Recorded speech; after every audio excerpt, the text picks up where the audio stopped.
fangalana rondry tantely igny. Napidirinay fofony le raha igny eky mialoha. Laha tamin'ny voalohany ao zara. Napidirinay fofony ino zany agnaran'le foforany igny.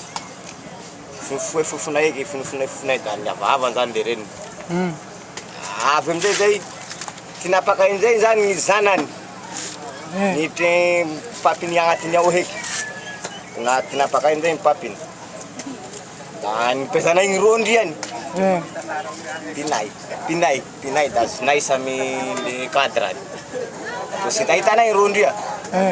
Nipay da niesikesiky sanana zany. Niesikesiky zay nipay papiny igny, niesikesiky. Trasinay amizay rondry nakailany amizay hitanay. Agnatiny zanany fofosiny ny reniny igny ao. Agnatiny ao? Agnatiny ao. Finongonay amizay igny.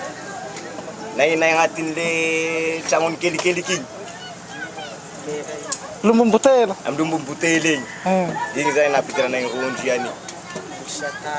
Rondry iany amizay mindray mitantely avao moa. Sy mindray. Bebe. Sy mindray fa atao rondry zao ne sy mindray. Fa bebe ny tantely igny izy. Izy aby bebeny. Menamena tomolo zay ny ataony. Sy da tena rakoky samby igny zany ny vaniany, sy marako anazy ny elan'igny.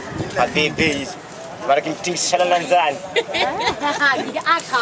Io zany ny elan'igny sy marako le vodiny amby. Baraky bebe io. Rondry iany zao sy mahazo meka sy lahatao moa lafa agnatiny ao avao izy. Agnatiny ao ny rondry ian'igny. Fognosiny maro. Kanio zao nahatsy fananata da vineha papiny igny vo hita. Zay manko gnazava amindreo zahay a. Ilany aby nakasy lahatao aby io, ino siny aby izy mandeha lahatao magnary io. Io fiasany io. Fiasany ilany mandeha ao fa izy sy raha miasa. Fa topokanina avao izy. Agnatiny avao izy. Mipay hanina zay ilany io mipay haniny hoaniny. Hoaniny rondry iany fa sy mandeha rondry. Fa ovo. Zay zany ny rondry. Zay moa tiany hazavana amindreo fa mihariva avao gn'andro zao.